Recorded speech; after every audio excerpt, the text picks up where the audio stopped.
Hello friends, स्वागत है एक बार फिर से आपका मेरे यूट्यूब चैनल पे। तो दोस्तों, आज करंट इलेक्ट्रिसिटी चैप्टर का लेक्चर नंबर 3 होने वाला है। इससे पहले 2 लेक्चर मैं ऑलरेडी अपने यूट्यूब चैनल पे अपलोड कर चुका हूँ। इससे पहले हमने दोस्तों इलेक्ट्रिक करंट के बारे में पढ़ लिया बहुत अच्छे से कि करंट क्या होता है। ठीक, करंट के बाद हमने नेक्स्ट लेक्चर में पढ़ा था ड्रिफ्ट स्पीड के बारे में, या एक हो ड्रिफ्ट वेलोसिटी के बारे में कि ड्रिफ्ट वेलोसिटी क्या होती है। बहुत अच्छे से मैंने एक्सप्लेन किया था। आज के इस लेक्चर में बहुत सारे टॉपिक्स कवर होने वाले हैं, तो दिल थाम के बैठे रहें, बहुत अच्छे से आपको समझाया जाएगा। टॉपिक्स की लिस्ट आपके सामने है कि आज की इस क्लास में हम क्या क्या टॉपिक्स कवर करने वाले हैं, और अगर समय रहा तो इन टॉपिक्स से रिलेटेड न्यूमेरिकल्स भी आपको करवाए जाएंगे, वरना न्यूमेरिकल्स के लिए हो सकता है कि अलग से एक वीडियो अपलोड की जाए। तो ओम्स लॉ आज हम पढ़ेंगे, उसके बाद मैं आपको पढ़ाऊंगा रेजिस्टेंस, फिर रेजिस्टिविटी, फिर करंट डेंसिटी, और फिर आपको ओम्स लॉ की वेक्टर फॉर्म कराई जाएगी।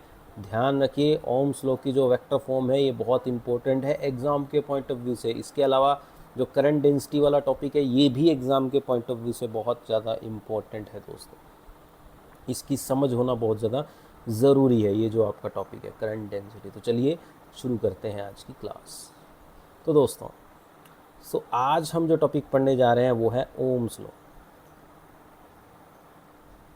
ठीक है, ओम्स लॉ क्या है, ऑलरेडी आप 10th में थोड़ा बहुत इसको पढ़ भी चुके हो। 10th क्लास में आपने ओम्स लॉ बहुत अच्छे से पढ़ी हुई है। ठीक, तो यहाँ एक बार जस्ट इसकी रिवीजन होने वाली है। तो ओम्स लॉ से पहले अगर हम बात करें करंट की, तो मैंने आपको लास्ट टाइम हमने जब ड्रिफ्ट स्पीड वाला टॉपिक किया था तो उसमें हमने डिस्कस किया था कि अगर हमारे पास कोई वायर है तो इस वायर में अगर हमें करंट फ्लो करवाना है तो उसके लिए हमें क्या करना पड़ता है। याद करो क्या बताया था आपको। अगर मैं चाहता हूँ कि इस वायर में करंट फ्लो करे तो उसके लिए मुझे क्या करना पड़ेगा, इस वायर को एक बैटरी से जोड़ना पड़ेगा, है ना। क्या करना पड़ेगा, इस वायर को एक बैटरी से, तभी तो करंट जाएगा। अब बैटरी से जोड़ने पे ही क्यों करंट जाता है वायर के अंदर, और करंट कहाँ जाता था, positive terminal to negative terminal. Current battery के लगाने से ही क्यों जा रहा था, क्योंकि जैसे ही आप बैटरी अप्लाई करते हो तो बैटरी की वजह से एक पॉइंट पे तो क्या क्रिएट हो जाता है, हाई पोटेंशियल, और एक पॉइंट पे क्रिएट हो जाता है लो पोटेंशियल। ठीक, या हम कह सकते हैं कि बैटरी की वजह से यहाँ एक पोटेंशियल डिफरेंस क्रिएट हो जाता है। जैसे मान लिया अगर ये 10 वोल्ट की बैटरी है तो इस वायर के अक्रॉस कितना पोटेंशियल डिफरेंस सेटअप हो गया, 10 वोल्ट का। तो यानी कि बैटरी क्या क्रिएट करती है वायर के अक्रॉस बच्चों, वो क्रिएट करती है वायर के अक्रॉस एक तरह का पोटेंशियल डिफरेंस। ठीक है, क्या क्रिएट करती है, वो एक तरह का पोटेंशियल डिफरेंस क्रिएट करती है वायर के अराउंड जो बैटरी है, और इसी पोटेंशियल डिफरेंस की वजह से हमारी वायर में करंट फ्लो करता है।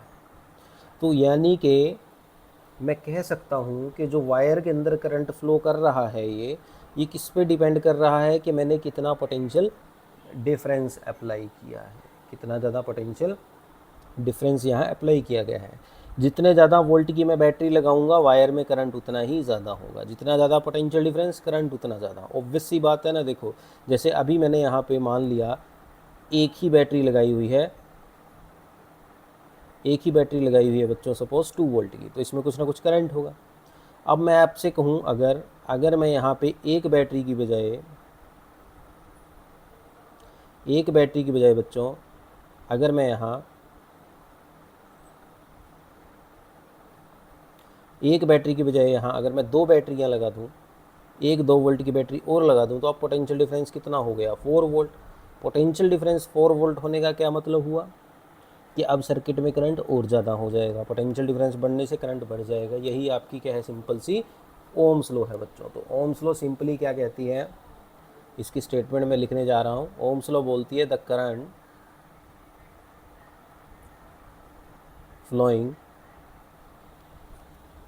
Through a conductor through a conductor is directly proportional to conductor is directly proportional to the potential difference applied, potential difference applied across its ends, across its ends, provided the temperature and other physical conditions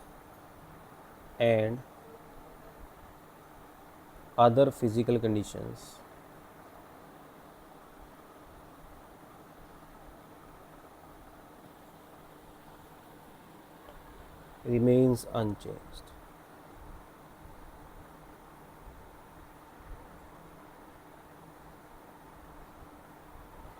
तो ये आपकी simple सी definition है Ohm's law की। तो Ohm's law क्या बोल रही है ओम्स लॉ? तो ओम्स लॉ सिंपल आपको बोलती है कि जो करंट होगा किसी भी सर्किट में जो फ्लो कर रहा है वो डायरेक्टली प्रोपोर्शनल होगा किसके? पोटेंशियल डिफरेंस के। ये जो करंट सर्किट में है ये डिपेंड करेगा यहाँ जो आपने पोटेंशियल डिफरेंस अप्लाई किया है। तो हम कह सकते हैं कि जो करंट है और जो पोटेंशियल डिफरेंस है, तो करंट और पोटेंशियल डिफरेंस प्रोपोर्शनल है। उल्टा भी बोल सकते हैं, जितना ज़्यादा करंट है इसका मतलब इसके अक्रॉस उतना ज़्यादा पोटेंशियल डिफरेंस है। तो V is proportional to I, this is Ohm's law. यहाँ से प्रोपोर्शनैलिटी हटेगी तो एक कांस्टेंट आ जाता है V is equal to I R. यहाँ प्रोपोर्शनैलिटी कांस्टेंट आ जाता है यहाँ से R। ये ऑलरेडी आप 10th में भी पढ़ चुके हो। तो this is your Ohm's law. तो V is equal to I R. अब ये जो कांस्टेंट ऑफ प्रोपोर्शनैलिटी आया है यहाँ पे R, ये क्या है? अब इसके लिए नेक्स्ट स्लाइड पे चलते हैं। तो ये जो प्रोपोर्शनैलिटी कांस्टेंट दोस्तों यहाँ पे आया R, इसको कहा जाता है रेजिस्टेंस। ठीक, क्या कहा जाता है इसको? रेजिस्टेंस कहा जाता है। किसका रेजिस्टेंस है? जो भी हमारा मटेरियल है, जो भी वायर हम यूज़ कर रहे हैं उसका रेजिस्टेंस। ठीक, तो यहाँ से बनता है V is equal to I R. तो यहाँ से रेजिस्टेंस हमारा बन जाता है V अपॉन आई। तो यहाँ से आप इसको डिफाइन भी कर सकते हो इस रेजिस्टेंस को। तो रेजिस्टेंस को यहाँ से कैसे डिफाइन कर सकते हैं बच्चों? यहाँ से हम कह सकते हैं कि resistance is the ratio of potential difference applied, कितनी आपने वोल्टेज अप्लाई की, and the current flowing in the conductor,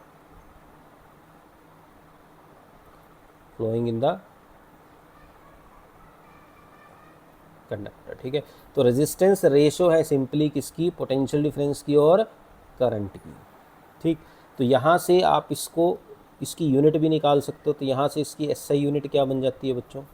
इसके फॉर्मूले से पोटेंशियल डिफरेंस की यूनिट आपको पता है, आपने सेकंड चैप्टर में पढ़ी है, वोल्ट, और करंट की यूनिट होती है एम्पियर। तो रेजिस्टेंस की यूनिट बन जाती है भैया वोल्ट पर एम्पियर, या इसकी स्टैंडर्ड यूनिट हम यूज़ करते हैं ओम। ओम को इस सिंबल से भी लिखते हैं या सिंपली ऐसे भी लिखा जाता है। तो this is the SI unit of resistance. एक तो डेफिनेशन आप ये यूज़ कर सकते हो रेजिस्टेंस की जो इसके फॉर्मूले से आई है V/I। इसके अलावा इसकी एक और डेफिनेशन है। रेजिस्टेंस को आप ऐसे भी डिफाइन कर सकते हो कि रेजिस्टेंस, नाम से भी पता लग रहा है ना, रेजिस्ट, इसमें वर्ड आ रहा है रेजिस्टेंस में, रेजिस्ट वर्ड का मतलब होता है रोकना। ठीक है, रेजिस्ट वर्ड का क्या मतलब होता है बच्चों? रोकना। तो रेजिस्टेंस क्या है? एक तरह की प्रॉपर्टी है।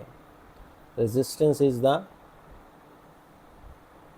Property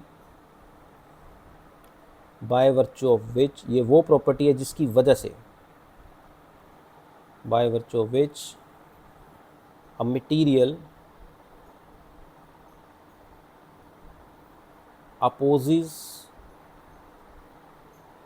the flow of current through it। ठीक है बच्चों, तो रेजिस्टेंस एक तरह की प्रॉपर्टी है जिसकी वजह से कोई भी मटेरियल अपोज करता है किसको? करंट के फ्लो को अपने में से। कोई मटेरियल अपने में से करंट को फ्लो होने से जितना ज़्यादा रोकेगा उसका रेजिस्टेंस उतना ही ज़्यादा होगा। ठीक, अब जो रेजिस्टेंस है उसके लिए जो सिंबल यूज़ किया जाता है, मतलब वो यूज़ किया जाता है ये ये सिंबल होता है फिक्स रेजिस्टेंस के लिए, ऐसा डिवाइस जिसका रेजिस्टेंस फिक्स हो। और ये जो सिंबल हम यूज़ करते हैं, ये यूज़ करते हैं वेरिएबल रेजिस्टेंस के लिए। सर्किट सिंबल है, क्लियर है सभी को? तो ये होता है रेजिस्टेंस। अब रेजिस्टेंस आता क्यों है, थोड़ा सा वो भी डिस्कस कर लेते हैं। कॉज ऑफ रेजिस्टेंस, कि क्यों कोई मटेरियल करंट को अपोज करता है।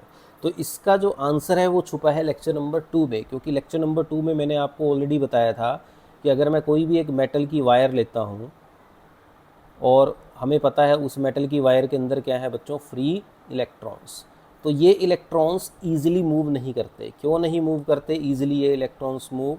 क्योंकि इस वायर में सिर्फ ये इलेक्ट्रॉन्स नहीं है, इस वायर के अंदर क्या है, एटम्स भी हैं। तो ये वाइट वाइट मैंने क्या बना दिए, एटम्स, जो अपनी जगह पे फिक्स हैं, इमोबाइल एटम्स, जो अपनी जगह पे क्या है बेटा, फिक्स। तो जब ये इलेक्ट्रॉन्स मूव करते हैं, मान लिया आपने यहाँ लगा दिया पॉजिटिव टर्मिनल बैटरी का, यहाँ नेगेटिव, तो जब ये इलेक्ट्रॉन्स मूव करेंगे देन दे कोलाइड, तो इनका क्या होता है, कोलिजन होता है। क्या होता है इन इलेक्ट्रॉन्स का, कोलिजन। तो ये कोलाइड कर जाते हैं इन एटम्स के साथ, और ये इलेक्ट्रॉन्स आपस में भी कोलाइड करते हैं। तो कोलिजन की वजह से एक रेजिस्टेंस क्रिएट हो जाता है, एक हिंड्रेंस क्रिएट हो जाता है, इलेक्ट्रॉन्स ईजिली नेगेटिव टर्मिनल से पॉजिटिव टर्मिनल तक नहीं जा पाते, और इसी वजह से क्या क्रिएट हो जाता है भैया, रेजिस्टेंस क्रिएट हो जाता है। क्लियर है रेजिस्टेंस का कारण क्या है? अब ज़रा वापस ओम्स लॉ के ग्राफ को डिस्कस करते हैं कि ओम्स लॉ है उसके अकॉर्डिंग जो उसका ग्राफ है वो कैसा बनता है। अब ओम्स लॉ बोलती है V is proportional to I, V और I एक दूसरे के प्रोपोर्शनल है। तो इसका अगर ग्राफ आएगा तो कभी कभी भी बच्चों अगर दो चीज़ें एक दूसरे के डायरेक्टली प्रोपोर्शनल है तो हमें पता है उनका ग्राफ कैसा आता है भैया, उनका ग्राफ आता है स्ट्रेट लाइन। तो एक्स एक्सिस पे मैंने ले लिया पोटेंशियल डिफरेंस, वाई एक्सिस पे मैंने ले लिया करंट। अब अगर मैं इनका ग्राफ बनाता हूँ तो क्योंकि ये डायरेक्टली प्रोपोर्शनल है तो ये ग्राफ हमेशा किस तरह का आएगा, एक स्ट्रेट लाइन ही आएगा। ओम्स लॉ का ग्राफ हमेशा कैसा आएगा, स्ट्रेट लाइन, ध्यान रखना है। और ऐसे डिवाइसेस जिनका ग्राफ स्ट्रेट लाइन आता है, मतलब जो ओम्स लॉ को स्ट्रिक्टली ओबे करते हैं, उन्हें बोलते हैं बच्चों हम ओहमिक डिवाइसेस। तो ओहमिक डिवाइसेस क्या होती हैं, द डिवाइस या द मटेरियल्स और डिवाइसेस विच ओबे ओम्स लॉ स्ट्रिक्टली, जो बहुत अच्छे से ओम्स लॉ को ओबे करते हैं, मतलब जिनका ग्राफ स्ट्रेट लाइन आता है, उनको बोलते हैं ओहमिक डिवाइसेस। एग्जाम्पल है ओहमिक डिवाइसेस का मेटल्स। तो जितनी भी मेटल्स हैं वो ओहमिक डिवाइस हैं क्योंकि उनका ग्राफ हमेशा बच्चों स्ट्रेट लाइन आता है। ठीक है, तो ओम्स लॉ का ग्राफ आपको ध्यान रखना है।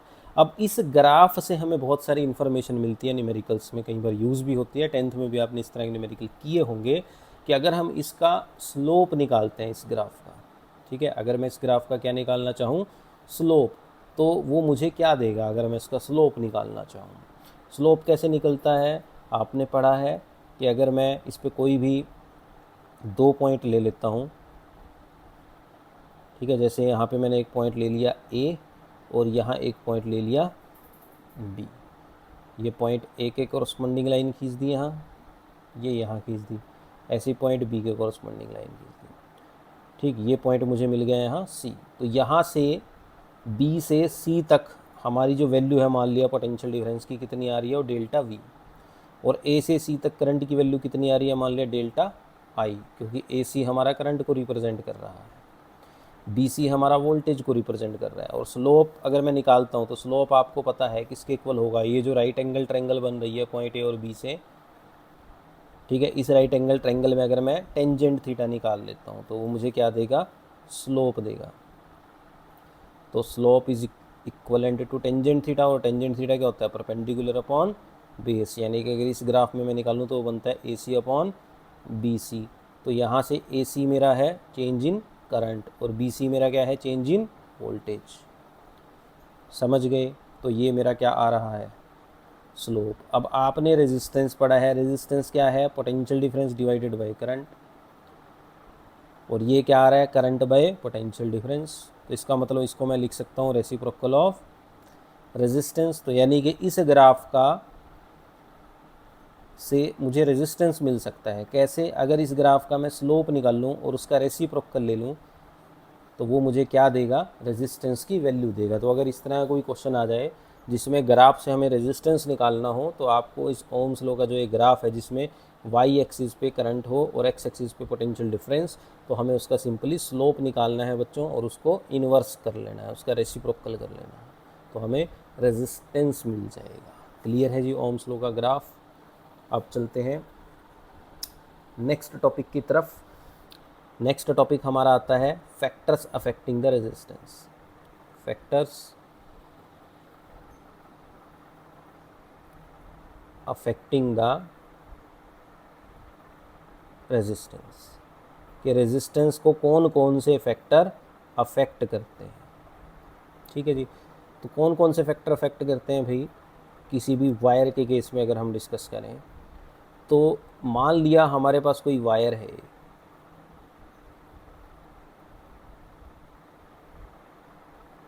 ये कोई वायर है हमारे पास और इस वायर की लेंथ मान लिया बच्चों कितनी है? L। और सपोज इस वायर का जो ये एरिया ऑफ क्रॉस सेक्शन है वो कितना है बच्चों? A। तो एक्सपेरिमेंटली साइंटिस्ट ने फाइंड आउट किया कि जो रेजिस्टेंस है नंबर 1 वो डिपेंड करता है एक तो वायर की लेंथ पे, डायरेक्टली प्रोपोर्शनल है लेंथ के। जितनी लंबी वायर होगी रेजिस्टेंस उतना ही ज़्यादा होगा। जैसे फॉर एग्जांपल मेरे पास अगर दो वायर्स हैं, एक वायर ये है वायर ए, एक वायर ये है वायर बी, तो बताओ किसका रेजिस्टेंस ज़्यादा होगा? किसका ज़्यादा होगा? जिसकी लेंथ ज़्यादा होगी, क्योंकि एरिया तो दोनों वायर्स का सेम है, मोटाई तो दोनों वायर्स की सेम है, लेकिन एक वायर लंबी है, तो जो वायर लंबी होगी उसका रेजिस्टेंस ज़्यादा होगा। ठीक। सेकंड फैक्टर जिस पे रेजिस्टेंस डिपेंड करता है, it is area of cross section. Area of cross section means ये जो वायर का ये वाला सरफेस है सामने वाला, इसका एरिया। ठीक। तो रेजिस्टेंस जो है वो एरिया ऑफ क्रॉस सेक्शन के इन्वर्सली प्रोपोर्शनल है। एरिया देखो जितना ज़्यादा होगा मतलब वायर उतनी मोटी होगी, उतनी थिक वायर होगी। तो आप ये कह सकते हो कि थिकनेस के इन्वर्सली प्रोपोर्शनल है एक तरह से। वायर जितनी ज़्यादा थिक है रेजिस्टेंस उतना कम हमें देखने को मिलता है। तो एरिया ऑफ क्रॉस सेक्शन के जो रेजिस्टेंस है वो क्या होता है? Inversely proportional. ये डिवाइड में आएगा रेसिप्रोकल में ए, inversely proportional to the area of cross section. Means area of cross section ज़्यादा तो रेजिस्टेंस कम। जैसे फॉर एग्जांपल मेरे पास दो वायर्स हैं सेम लेंथ की, एक वायर ये है वायर ए, और एक वायर बच्चों मेरे पास ये है वायर बी। इसका एरिया ऑफ क्रॉस सेक्शन इतना है और इसका एरिया ऑफ क्रॉस सेक्शन इतना है, तो बताओ किसका रेजिस्टेंस ज़्यादा होगा? तो इस केस में वायर ए का रेजिस्टेंस ज़्यादा होगा वायर बी के रेजिस्टेंस से। क्यों? क्योंकि वायर बी थिक है। वायर बी क्या है यहाँ पे?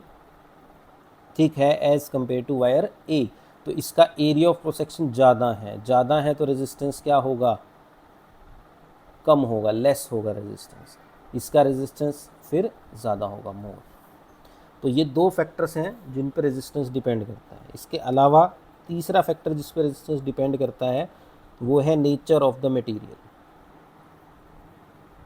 आप कौन सा मटेरियल यूज़ कर रहे हो उस पर भी रेजिस्टेंस डिपेंड करता है। अलग अलग मटेरियल्स का रेजिस्टेंस अलग अलग होता है। जैसे फॉर एग्जांपल जो कॉपर वायर है, कॉपर वायर का रेजिस्टेंस कम होता है नाइक्रोम वायर से। ठीक है ना?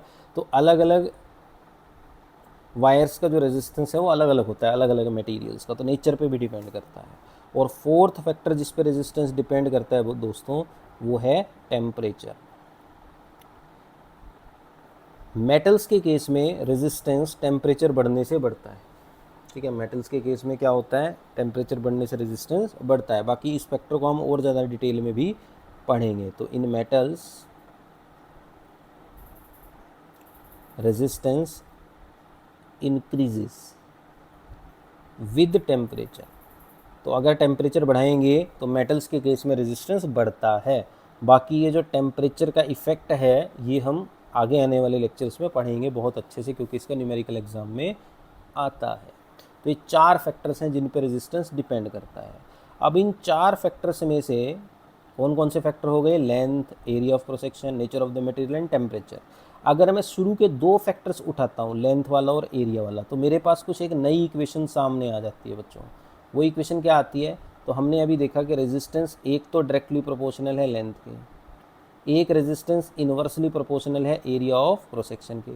तो अगर दोनों को कंबाइन करूं तो आर प्रोपोर्शनल हो जाता है एल बाय ए, ठीक है ना। आर प्रोपोर्शनल हो जाता है क्या? एल बाय ए। तो यहाँ से अगर प्रोपोर्शनलिटी हटाई जाए तो हमारे पास आता है R is equal to rho L by A. Here rho is a constant of proportionality. तो हमारे पास एक नया फॉर्मूला बना, R is equal to rho L by A. Here this constant rho, this proportionality constant rho is called resistivity। क्या कहते हैं इसको भैया? इसको कहते हैं resistivity या specific resistance, ठीक है ना। या इसको क्या कहा जाता है? specific resistance, याद रखना है, specific resistance या resistivity। अब रेजिस्टिविटी की खासियत क्या होती है? क्योंकि ये लेंथ और एरिया के केस में एक प्रोपोर्शनैलिटी कांस्टेंट है ना। लेंथ और एरिया के केस में ये एक प्रोपोर्शनैलिटी कांस्टेंट की तरह एक्ट कर रहा है। तो इसका मतलब लेंथ और एरिया चेंज होने से ये चेंज नहीं होगा, क्योंकि इन दोनों के केस में ये प्रोपोर्शनैलिटी कांस्टेंट है। तो इससे रिलेटेड एक खास बात आपको ध्यान रखनी है कि रेजिस्टिविटी डू नॉट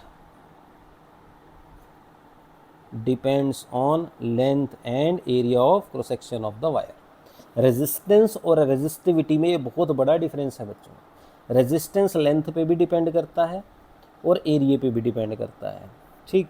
लेकिन रेजिस्टिविटी ना लेंथ पे डिपेंड करती है ना एरिया पे, यानी कि रेजिस्टिविटी का वायर की डायमेंशंस के साथ कोई लेना देना नहीं है। इसका लेना देना सिर्फ किस किस पे है? It depends only on nature, किस टाइप का मटेरियल आप यूज़ कर रहे हो, और टेम्परेचर। ये बस इन दो फैक्टर्स पे डिपेंड करता है बच्चा पार्टी, बाकी किसी फैक्टर पे डिपेंड नहीं करता। तो ये होती है आपकी रेजिस्टिविटी। अब इसकी यूनिट क्या बनेगी भाई? अब आपके सामने है आर इज इक्वल टू आ रहा है रो एल बाई ए। तो यहाँ से रो इज इक्वल टू क्या आ जाएगा? R into A by L.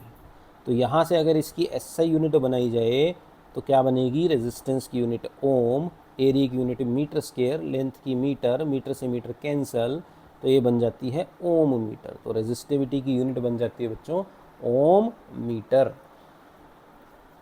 ठीक है जी। तो ये था हमारा रेजिस्टिविटी से रिलेटेड टॉपिक। अब चलते हैं नेक्स्ट टॉपिक की तरफ, जो है करंट डेंसिटी। बहुत इंपॉर्टेंट टॉपिक है, बहुत बार यूज़ भी होगा, ठीक है। एग्ज़ाम के पॉइंट ऑफ व्यू से इम्पोर्टेंट है, बता रहा हूँ। तो टॉपिक है आपका करंट डेंसिटी। इसको हम जे से रिप्रेजेंट करते हैं बच्चों। और करंट डेंसिटी एक वेक्टर क्वांटिटी है, ध्यान रखना है, it is a vector quantity, ठीक। अब है क्या करंट डेंसिटी, उस चीज़ को समझते हैं। तो करंट डेंसिटी क्या है कि मान लिया आपके पास ये कोई वायर है, ठीक है जी, ये कोई वायर है, और इस वायर में मान लिया टोटल कितना करंट एंटर कर रहा है? आई। इतना ही करंट निकलेगा, कंजर्वेशन लो, ठीक है ना। जितना करंट आएगा उतना एग्जिट करेगा। तो इस वायर में एक आई करंट एंटर कर रहा है। अब करंट डेंसिटी क्या है कि अगर आप इस वायर में कोई भी एक particular area of cross section consider करते हो, जैसे मान लिया आप इस वायर में ये area of cross section consider करते हो, ठीक है, जिसका एरिया कितना है? ये ए। तो ये एरिया ऑफ क्रॉस सेक्शन आपने कंसीडर किया, ठीक। और जो करंट जा रहा है वो अभी इस केस में इसके प्रोपोर्शनल जा रहा है, मतलब नॉर्मल जा रहा है। जो करंट की डायरेक्शन है, करंट ऐसे आ रहा है और ऐसे जा रहा है, ठीक है ना, इस डायरेक्शन में जा रहा है, प्रोपोर्शनल, ठीक। तो करंट डेंसिटी यही होती है बच्चों। करंट डेंसिटी क्या है? बेसिकली कि कितना करंट फ्लो हो गया किसी भी particular area of cross section से नॉर्मली, उसको हम बोलते हैं current density, current per unit area, ठीक। इसको कहा जाता है करंट डेंसिटी। अब इस केस में तो आपका सिंपल आ गया करंट अपॉन एरिया, लेकिन अगर मैं सिचुएशन को थोड़ा सा चेंज कर दूं कि जैसे ये हमारी वायर है,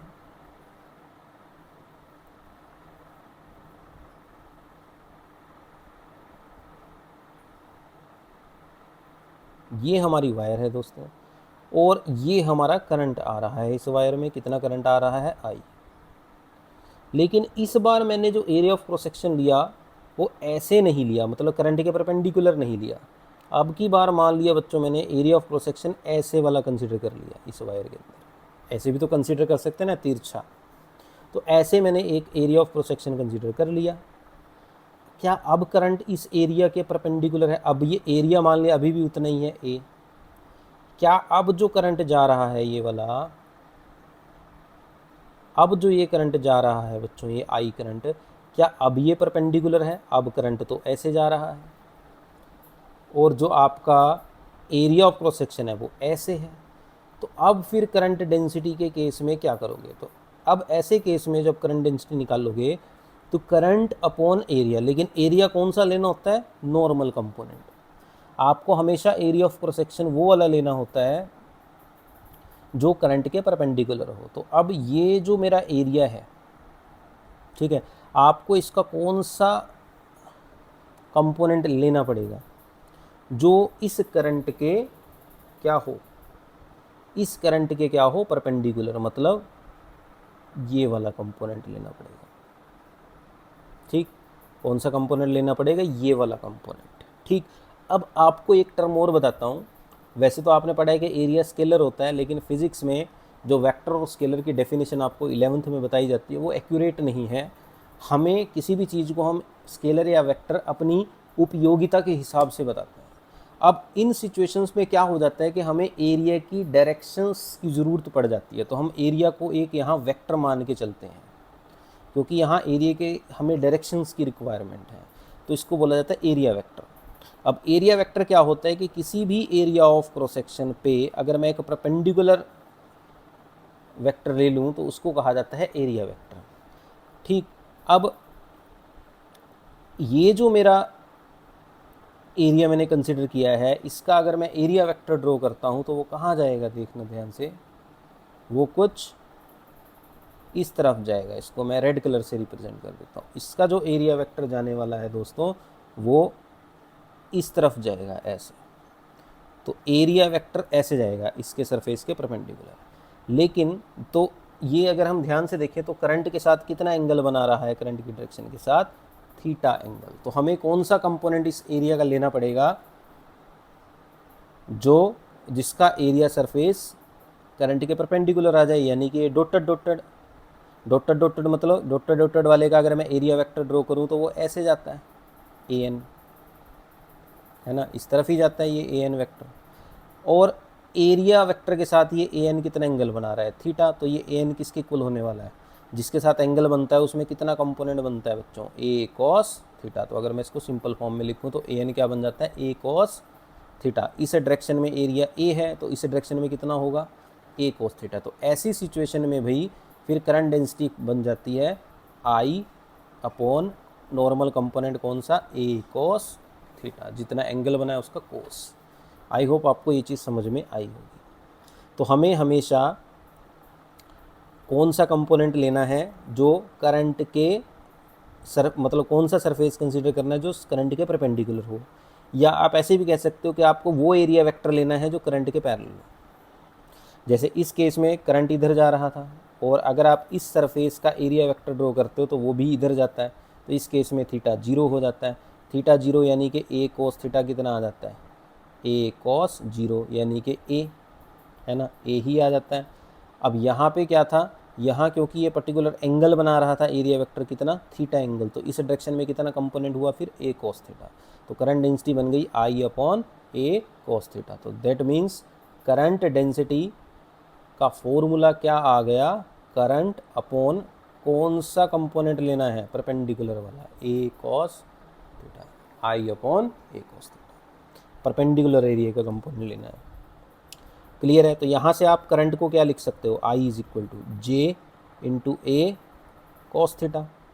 ठीक, अब आपको याद होगा डॉट प्रोडक्ट पड़ी है 11th में भाई, A dot B. A dot B क्या होता है? ए का मैग्नीट्यूड, इंटू बी का मैग्नीट्यूड इंटू उनके बीच के एंगल का cos, A B cos theta, यही होते हैं। तो यहाँ पे जे भी एक वेक्टर है, ए भी एक वेक्टर है। तो जे ए कोस थीटा को अगर मैं वेक्टर फॉर्म में लिखूँ तो क्या बन जाता है, जे डॉट ए बन जाता है। तो यहाँ पे आप करंट को करंट डेंसिटी की टर्म में लिख सकते हो, क्या, I is equal to J dot A. ठीक है, अब यहाँ से आप डिफाइन कर सकते हो करंट को, क्यों करंट एक स्केलर क्वांटिटी है। तो अगर आपसे क्वेश्चन पूछ लिया जाए कि why current is a scalar quantity, ठीक, तो आप क्या कह सकते हो कि it involve dot product of two vectors J current density and area vector A. ये दो वेक्टर्स की डॉट प्रोडक्ट है, इसलिए ये खुद में क्या है, एक स्केलर, क्योंकि दो वेक्टर्स की डॉट प्रोडक्ट एक स्केलर क्वांटिटी होती है। आई होप आपको समझ में आ गया। अब यहाँ से हम करंट डेंसिटी का फॉर्मूला भी बना लेते हैं। अब करंट डेंसिटी क्या आई, करंट अपॉन एरिया वेक्टर का नॉर्मल कंपोनेंट आई बाय ए। तो यहाँ से इसकी यूनिट क्या बन जाती है भाई, यूनिट बन जाती है ampere per metre square. Current की यूनिट एम्पियर और एरिया की यूनिट मीटर स्क्वायर, तो area ampere per metre square, ये आपकी यूनिट बन गई करंट डेंसिटी।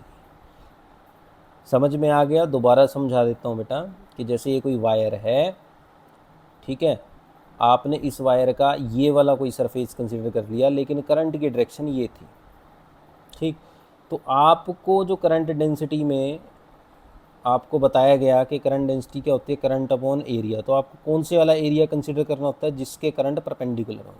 अब ये वाला एरिया जो हमने लिया है ए, इसके परपेंडिकुलर नहीं है, ये किसके परपेंडिकुलर है, ये जो डॉटेड वाला लिया है, जिसको हम ए एन से रिप्रेजेंट करते हैं। और इसकी वैल्यू कैसे निकलेगी, कैसे निकलेगी, अब ये जो ए वाला है, इसकी डायरेक्शन इधर है, और ए वाला करंट के साथ थीटा एंगल बना रहा है, और इसका जो नॉर्मल कंपोनेंट है जो डॉटेड वाले का, वो इस तरफ है ए एन। तो ए एन क्या होने वाला है, ए थीटा एंगल बना रहा है, तो इधर बनेगा ए एन हमारा ए कॉस थीटा। तो इसलिए करंट डेंसिटी बन जाती है करंट अपॉन नॉर्मल कंपोनेंट ए कॉस थीटा। ठीक है, तो ये करंट डेंसिटी आपके पास बच्चों। ठीक, अब करंट डेंसिटी के बाद कुछ और छोटे छोटे टॉपिक्स हैं, जैसे कि कंडक्टेंस। कंडक्टेंस को बच्चों हम जी से रिप्रेजेंट करते हैं, और ये होता क्या है basically, it is the reciprocal of resistance. Conductance is the reciprocal of resistance.